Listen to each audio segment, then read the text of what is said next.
Elizabeth, she's, I don't know how to say it. She's pretty much a wild person. Are you saying that she was a willing participant the whole time? Yeah. In order to against the law enforcement, a ruthless 36-year-old man kidnapped an innocent girl, imprisoning her in an underground bunker of his home.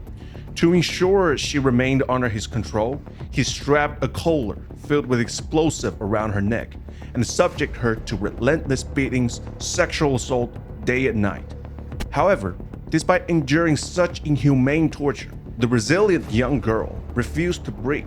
Instead, she used her wit and her charm, carefully chosen words, step by step. She gained his trust. 10 days later, in an astonishing act of courage, she seized the opportunity to escape and break free from her nightmare. But why did this man target her in the first place? And how did she outsmart him to secure her survival? Ladies and gentlemen, this is Charles Reaper. Today, I bring you the story of Elizabeth Shoaf and her kidnapper, Vincent Filial.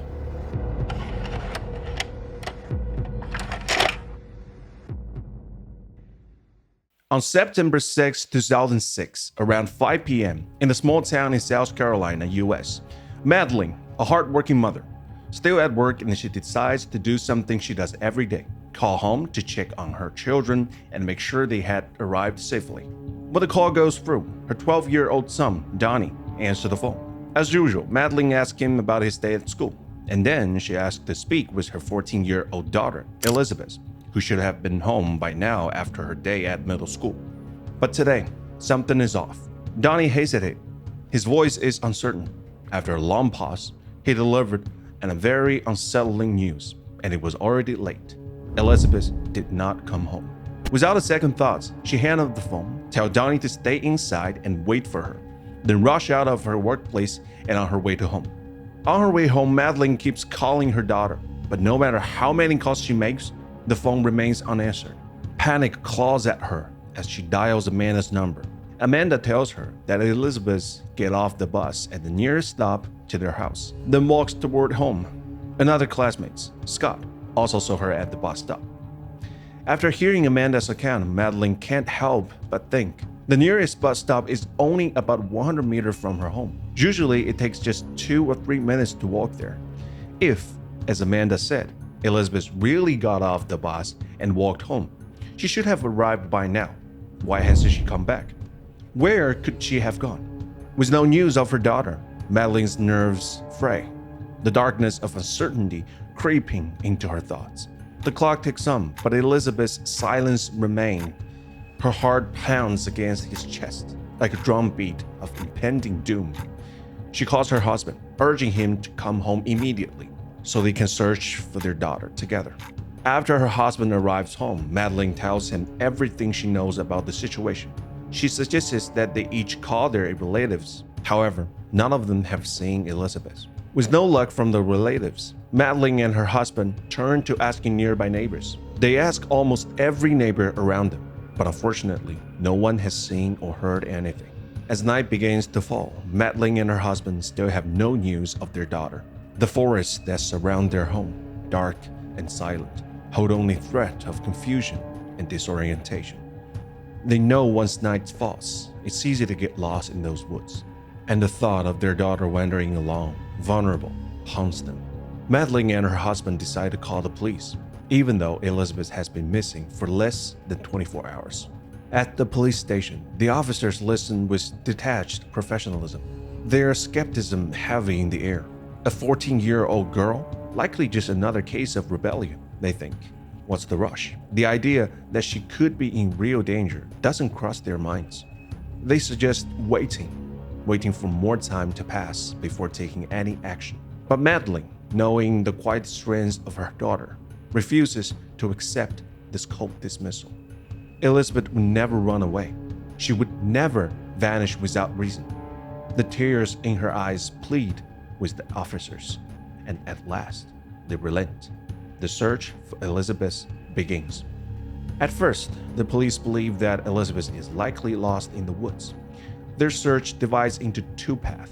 One group of officers, armed with search dogs and helicopters, sweeps through the thick, dark woods.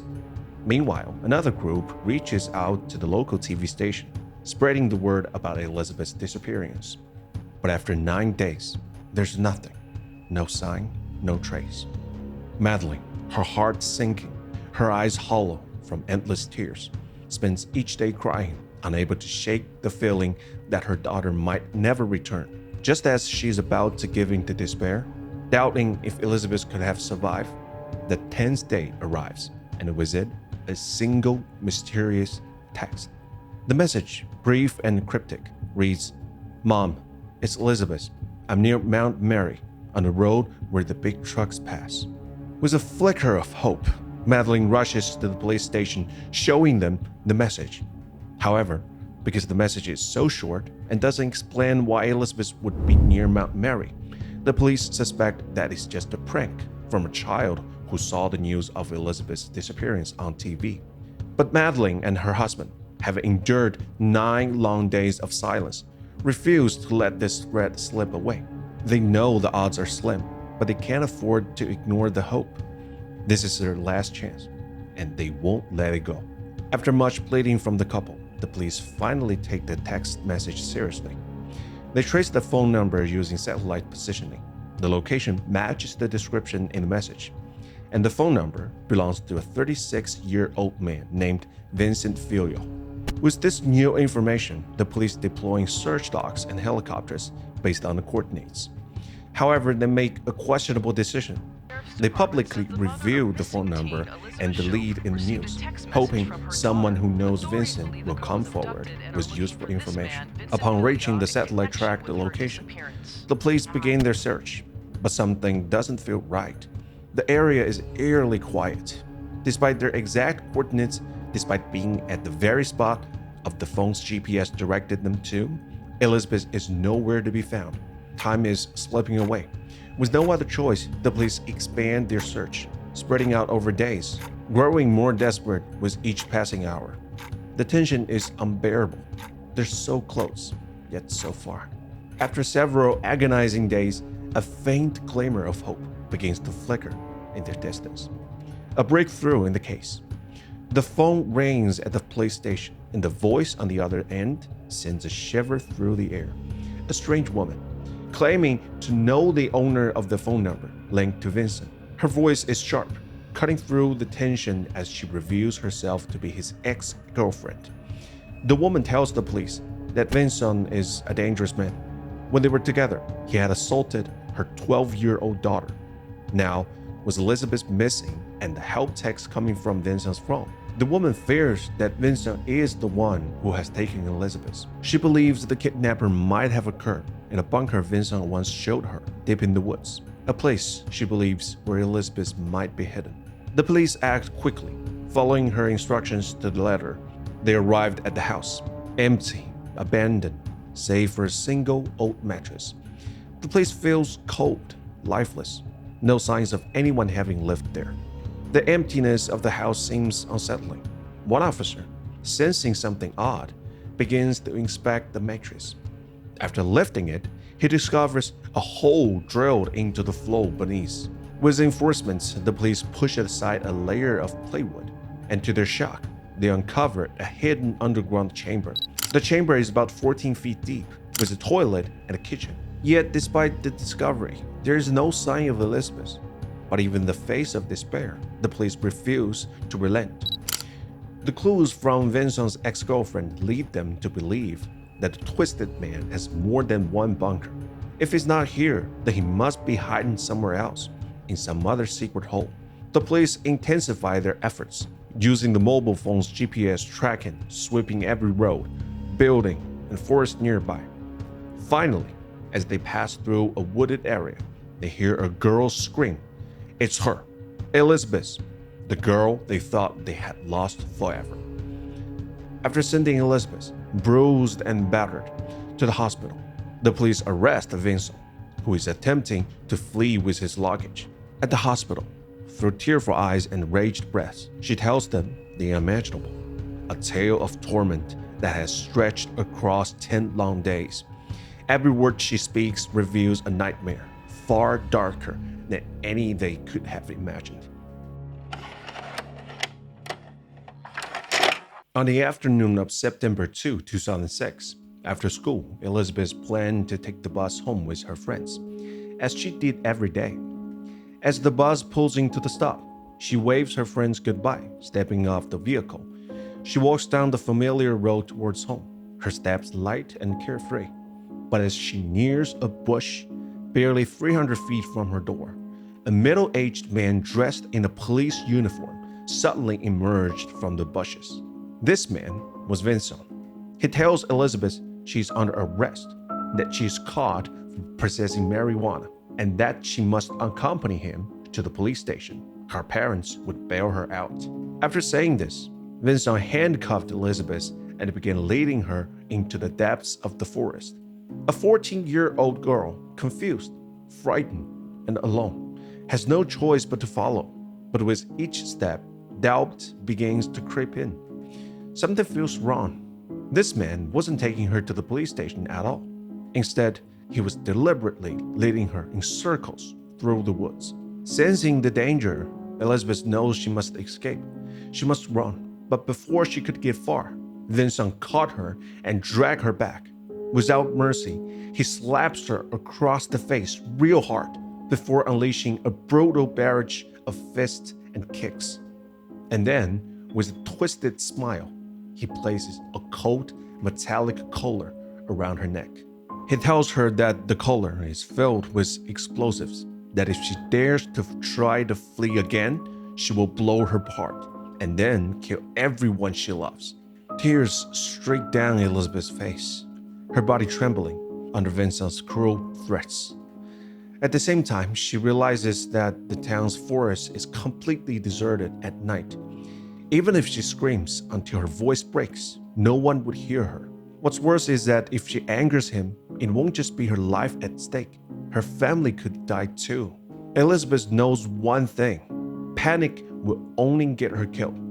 For the sake of her own survival and to protect her loved ones, Elizabeth forces herself to stay calm, even though she has no idea what will happen next. She stops fighting, stops resisting, and as Vincent drags her deeper into the woods, she leaves behind the only clue she can: her shoes, silently slipping off her feet, abandoned in the dirt. Time passes, and soon night falls. Vincent finally leads Elizabeth to an old trailer, parked in the middle of nowhere. But Vincent doesn't take her inside. Instead, he moves through the overgrown grass, his hands feeling along the earth, searching. After a while, he lifts a heavy steel plate from the ground. Beneath it, a 16-foot pit gaps open, a dark and suffocating hole. With a gun pressed to Elizabeth's head, Vincent forces her to climb down a ladder into the pit. But before she can make it down, his patience runs out. Without warning, Vincent shoves her roughly, sending her tumbling down into the darkness below. When Elizabeth is pushed into the pit, she immediately loses consciousness. When she wakes up, she finds that Vincent has stripped her clothes. Then, this demon, without regard for her pleas, assaulted her. The assault makes Elizabeth pass out again from the excruciating pain, but Vincent doesn't care. He strikes her awake, the cycle of abuse continuing without mercy. Hurt, hit, hurt, hit. Elizabeth's days repeats in this never-ending loop of torment. Elizabeth asks herself, will she be trapped here forever? Will she be nothing but a tool for this scum's sick needs? The answer is clear: no. On the third day of torment, despite the explosive collar and chain still wrapped around her neck, surrounded by weapons, she begins to speak with him, forcing herself to engage with Vincent, asking about his past and even about the bunker. Vincent says that he hand-dug the lure trap bunker himself. Outside the trailer, he posted a warning that reads, "Anyone who crosses the fence will be shot, including police." He explains that the reason for the bunker is that he had been accused of assaulting his ex-girlfriend's underage daughter, which led him to lose his job. He insists that he was wronged and to seek revenge on the police, he decided to kidnap a girl, just as they accused him of doing, and make her his servant. After listening to Vincent's story, Elizabeth pretends to sympathize with him. She joins him in insulting the police, making Vincent feel that she cares about him. As the day passes, Vincent begins to let his guard down around her. At this point, in order to further lower Vincent's suspicion, Elizabeth even starts pretending that she enjoys the assault. She forces herself to hide her disgust, telling Vincent that she loves him, feels sorry for him, and wants to run away with him. Slowly, under Elizabeth's sweet words, their relationship begins to shift. Vincent truly starts to believe that she is his lover. Though Elizabeth still faces multiple assaults every day, Vincent no longer hits her. He also releases her from the handcuffs and shackles, allowing her to move freely within the bunker. This gives Elizabeth the chance to seek help from the outside world. One night, as Vincent sleeps, Elizabeth sneaks to the surface and places a hairpin of hers in a nearby tree hollow, hoping the search dogs will trace her scent. On another occasion, when Vincent is out, she follows the tire tracks to the edge of the forest. When she sees the road ahead, tears, born of both relief and despair, spill down her face because this road is the one she takes to school every day. But even in this moment of fleeting hope, she cannot run. Not yet. The collar around her neck is not just a symbol of captivity. It is a weapon, a ticking bomb. She knows if Vincent wakes and cannot find her, he would detonate it, then rush to her home to murder her entire family. She is trapped, but there is a chance. She cannot run without the police. Elizabeth understands that the only way to survive is to lead them to Vincent, to let them arrest him, and finally put an end to the horror that has plagued her and her family. After gaining Vincent's trust, Elizabeth pretends to have an addiction to mobile games. She convinces Vincent to let her play games on his phone for a short time each day. While she plays, Vincent watches her closely, making sure she doesn't try to send distress message to the outside world. However, after every game session, Elizabeth always hands the phone back to him immediately, never keeping it for any longer. Days pass, and Elizabeth completely earns Vincent's trust. By the 10th day, Vincent no longer monitors her while she uses the phone. On this day, when Vincent hands her the phone and goes to sleep, Elizabeth secretly sends a distress message to her mother, Madeline. After sending the message, she deletes the text record. Later that night, when Vincent wakes up, Elizabeth tries to cover her anxiety by calmly asking if they can watch TV. As luck would have it, when they turn on the TV, they see the news broadcast of her disappearance. After watching the news, Vincent reacts with extreme anger and fear. Fortunately, Elizabeth quickly reacts and calms Vincent's anger, with a tone that suggests that everything she says is for his own good. She tells Vincent that he must flee, that he is in danger, that it's for his own good, before the police catch him. Although he suspects Elizabeth may have tipped off the police, their days together have built a precious trust, and his lack of evidence proof it is hers leads him to reluctantly follow her suggestion. He begins to pack up and get ready to run. That night, the two of them sit by the cave entrance, listening to the sound of helicopters getting closer and then fading away. Even though it's late into the night, Elizabeth doesn't dare to sleep for a second. Early the next morning, as the noises around her disappear, Elizabeth realizes that the monster has finally gone. She quickly crawls out of the hideout, running and calling for help in the forest. After what feels like an eternity, she hears a voice calling her name. Someone is looking for her. The police find her, their voices cutting through in the silence like a blade. They rush her to the hospital. Later that day, Vincent is arrested. Under his direction, the police discovered 2 more bunkers hidden with large amounts of firearms and explosives. Vincent is taken to the police station where he awaits the punishments of the law. In 2007, a year after the incident, the kidnapping and sexual assault case finally goes to trial in a South Carolina courtroom. Elizabeth, the victim, is unable to testify in court due to emotional distress. But she writes a detailed statement accusing Vincent of his crime. Her testimony confirms that Vincent committed kidnapping, sexual assault, possession of explosive devices, impersonation of a police officer, and more. In court, the judge acknowledges the grave social danger of his actions and deems them unforgivable. Vincent is sentenced to 421 years in prison. Elizabeth's family and countless online users believe that he deserved the death penalty, but the judge upholds the original sentence, ensuring he serves 421 years. Sadly, Vincent only stays in prison for 14 years before dying from illness. He's dead, but the scars left on Elizabeth, who endured 10 days of torment and abuse, will never heal. Despite the emotional pain, Elizabeth finds a way to push forward. Her pain does not define her. She embraces life with a quiet strength that surprises even herself. A few years later, she enters college, and after graduation, she fulfills her childhood dream of becoming a dental nurse. But Elizabeth does not stop there. The pain that should have broken her, she turns into purpose. She works with the police to teach children how to defend themselves from the very horrors she lived through. She goes into classrooms, telling her stories, teaching girls how to survive when faced with the unimaginable.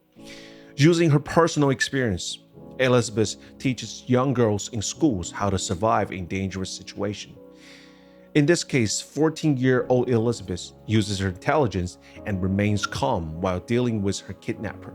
She carefully manipulates him, gaining his trust, which ultimately spares her from further violence.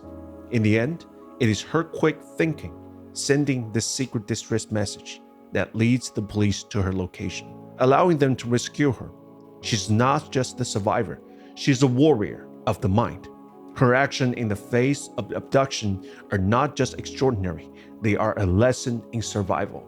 If anyone ever faces such an unfortunate situation, think of Elizabeth. First, stay calm. Use the right tactics to stall for time and then negotiate with the attackers. In moments like this, whatever you do, your survival must always come first. Remember, in the face of life and death, nothing is more important than staying alive. If the unthinkable ever happens, think of Elizabeth. Take control of your fear, keep your mind sharp, play the long game, delay, deceive, endure. Because when the walls close in and escape feels impossible, remember, your life is the only thing that matters. Everything else can wait. My name is Charles, focused on crime case storytelling. If you like my channel, don't forget to like, subscribe, and turn on the notification button. If there's a story you want me to explore, feel free to leave your comments, and I'll see you next time.